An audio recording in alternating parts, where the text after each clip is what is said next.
Dear friends, today we are going to start a new chapter of history textbook for class 9th. This is chapter 3rd. The name of the chapter is Nazism and the Rise of Hitler. Clear? It is very important chapter. तो ये chapter 3rd है आपकी book का, Nazism and the rise of Hitler. तो इस chapter में दो चीज़ें इंपॉर्टेंट है। First of all it is Nazism, दूसरा है राइज ऑफ हिटलर। क्लियर? तो ये दो चीज़ें हैं कि नाजिज्म आइडियोलॉजी है क्या, ये हम इस चैप्टर में डिस्कस करेंगे, और राइज ऑफ हिटलर जो एडॉल्फ हिटलर है, जिसका नाम ऑलमोस्ट सबको मालूम है। क्लियर? तो जिसके ऊपर बहुत बड़ी टैग्स लगे हुए हैं, यानी जीनोसाइडल किलर, मतलब उसने लार्ज स्केल किलिंग की है। क्लियर? तो हम मतलब of the people specially of the Jews. Clear? तो जिसके ऊपर एक और टैग लगा था, is regard as a threat to world peace, यानी जो वर्ल्ड पीस था उसके लिए एडॉल्फ हिटलर को बहुत बड़ा थ्रेट माना जाता था। क्लियर?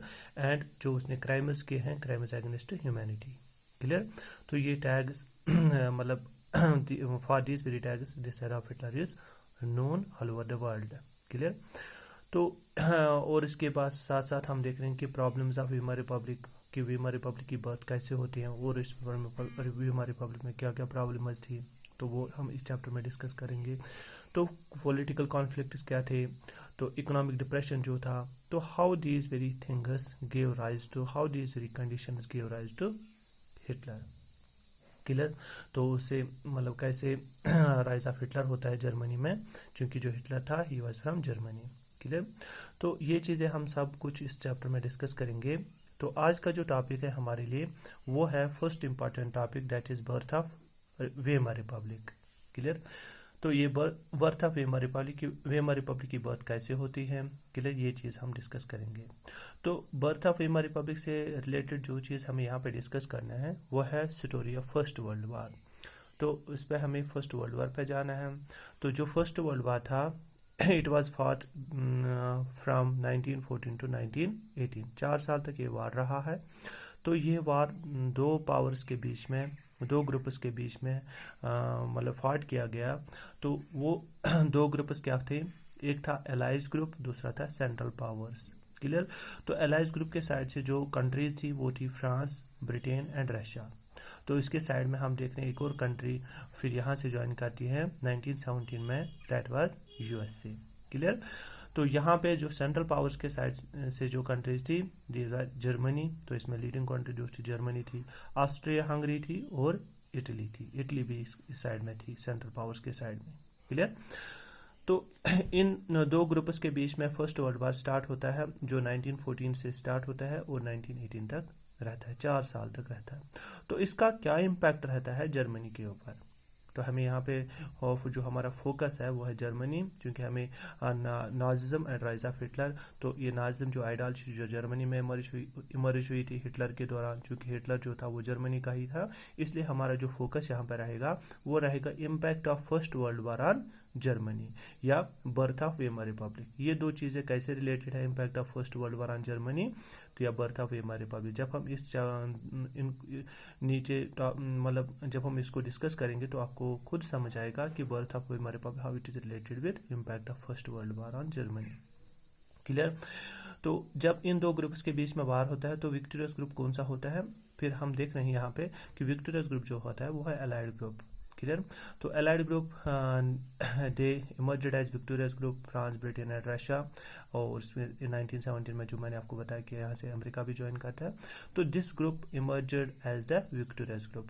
तो जो जर्मनी थी, ऑस्ट्रिया हंगरी थी, जो इटली थी, this group emerged as a defeated group. Clear? तो जर्मनी को यहाँ पे डिफीट दी जाती है। तो after the defeat of Germany in the first world war, यानी when Germany was defeated in the first world war, तो what was the impact of first world war on the Germany? Clear? तो यहाँ पे हम यही चीज़ें discuss करेंगे। तो after the defeat of imperial Germany, तो इम्पीरियल जर्मनी क्या है कि when the Germany was ruled by the king. Clear? तो इम्पीरियल जर्मनी का मतलब है कि जर्मनी को जब किंग चलाता था, जर्मनी की जो डे टू डे अफेयर्स थे या एडमिनिस्ट्रेशन थी, when it was being ruled, when it was being governed by the king. Clear? तो जर्मनी चूंकि हम देख रहे हैं कि फर्स्ट वर्ल्ड वार में एक डिफीटेड कंट्री इमर्ज होती हैं, that Germany was defeated by the allied powers, allied powers के दौरान उसको डिफीट दी जाती है, प्लस ऑस्ट्रिया हंगरी और इटली को भी। तो after the defeat of imperial Germany, जब इंपीरियल जर्मनी ने when Germany was ruled by the king, जब उसको डिफीट दी जाती है तो उससे क्या होता है, एब्डिकेशन ऑफ द एम्पियर। जो एम्पियर था वहाँ का जर्मनी का, यानी उसको एब्डिकेट करना पड़ा, उसको आपको अपना ताकत, एब्डिकेशन ईयर में उसको अपना ताकत छोड़ देना पड़ा। क्लियर। तो हम देख रहे हैं यहाँ पे कि जो फर्स्ट वर्ल्ड वॉर का इम्पैक्ट रहता है जर्मनी के ऊपर, that led to the abdication of the imperial या that led to the abdication of the empire, clear, of Germany. तो उसे जो जर्मनी का एम्पियर था उसको अपना ताकत छोड़ देना पड़ा। तो जब वहाँ पे जो किंग था, जो अब अभी तक स्टेट अफेयर्स को चलाता था, तो उससे क्या हुआ, तो जो पार्लियामेंट्री पार्टीज थी, जो वहाँ की पार्टीज थी, उनको एक अपॉर्चुनिटी मिली। क्लियर। तो हम देख रहे हैं कि यहाँ पे जो डिफीट ऑफ इंपीरियल जर्मनी थी या and the abdication of empire gave an opportunity to the parliamentary parties. Clear. जो पार्लियामेंट्री पार्टीज थी वहाँ की, उनको एक अपॉर्चुनिटी मिल गई। क्लियर। आप जबकि किंग का पावर वहाँ से ख़त्म किया गया, उसको अपना ताकत छोड़ देना पड़ा, जो वहाँ की पार्टीज थी उन्होंने क्या काम किया, वेट एट वेमर, वो वेमर में मतलब मिल गई। उन्होंने वेमर में एक मीटिंग हेल्ड की। वेमर क्या था, ये जर्मनी में एक जगह का नाम था। क्लियर। जैसे यहाँ पे हम देख रहे हैं कि कश्मीर में एक जगह है श्रीनगर, अनंतनाग। क्लियर। इसी तरीके से वेमर जो थी, वेमर एक जगह का नाम था जर्मनी में। तो जितनी भी पॉलिटिकल पार्टीज वहाँ पे थी या पार्लियामेंट्री पार्टीज वहाँ पे थी, तो वो कहाँ पे मतलब मिली, वेमर में। वेमर एक जगह का नाम था जर्मनी में। तो वेमर में मिलने के बाद उन्होंने क्या डिसाइड किया, दे फॉर्मड नेशनल असेंबली, उन्होंने एक नेशनल असेंबली बनाई। तो जिस नेशनल असेंबली को उन्होंने नाम दिया वेमर रिपब्लिक। क्लियर। तो the parliamentary parties which got an opportunity after the defeat of Imperial Germany, clear, they met at Weimar and in Weimar they formed a national assembly. So that very national assembly was named as Weimar Republic. तो उस national assembly का नाम रहा Weimar Republic. तो यहाँ पे अब आपको समझ आया कि बर्थ ऑफ वेमर रिपब्लिक कैसे होता है। तो how the birth of Weimar Republic is related with impact of first world war on Germany. Clear. तो ये इम्पैक्ट ऑफ फर्स्ट वर्ल्ड वार से रिलेटेड है, क्योंकि अगर फर्स्ट वर्ल्ड वार नहीं होता तब वहाँ का जो जर्मनी का रूलर था या जो एम्पियर था उसको एब्डिकेट नहीं करना पड़ा।